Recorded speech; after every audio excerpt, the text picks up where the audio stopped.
Assalamu alaikum. Биздин YouTube каналыбыздын катталуучулары жана жалпы эле илимге, технологияга кызыгуучулар. Эгерде сиздин флешкаңызга вирус кирип кетип жатса, же сиздин эптеп жазган файлдарыңызды вирус жеп кетип жатса, анда кандай кылабыз? Сиз флешкаңызды башка бирөөнүн компьютерине тагып колдонуудан коркуп турасыз. Коркпоңуз, мындан кийин сиздин файлдарды эч кимдин вирусу жеп кете албайт. Анда достор, биз башынан көрсөтүп бермекчибиз. Кандай кылабыз? Биринчиден сиздин компьютериңизде WinRAR деген программа отурган болушу керек. Бул архивдөөчү программа WinRAR.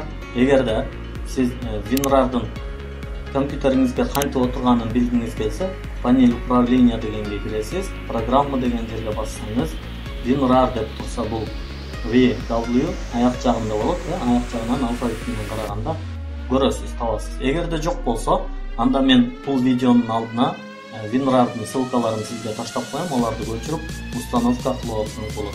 Же болбосо WinRAR бар же жок экенин мындай кылып дагы билсеңиз болот. WinRAR деп чыгып калды. Мышканын сол жагын, мышканын оң жагын баскан кезде биз эгерде өзүңүздүн файлыңызды архивдеп койгуңуз келсе, мына docs деп турат, муну басасыз, WinRAR дейсиз, добавить в архив дейсиз. Окей.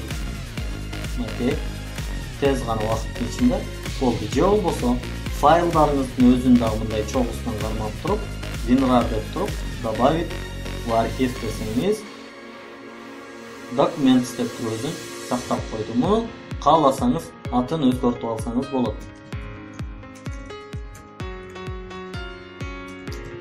Документтер. Буларды каалагандай кылып сактап аласыз. Эми муну кайра ачканда документтерди үстүн басасыз.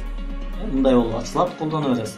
Флешкаңызга салып аласыз, ушул боюнча отправить дейсиз, флешкаңызды басып коесуз.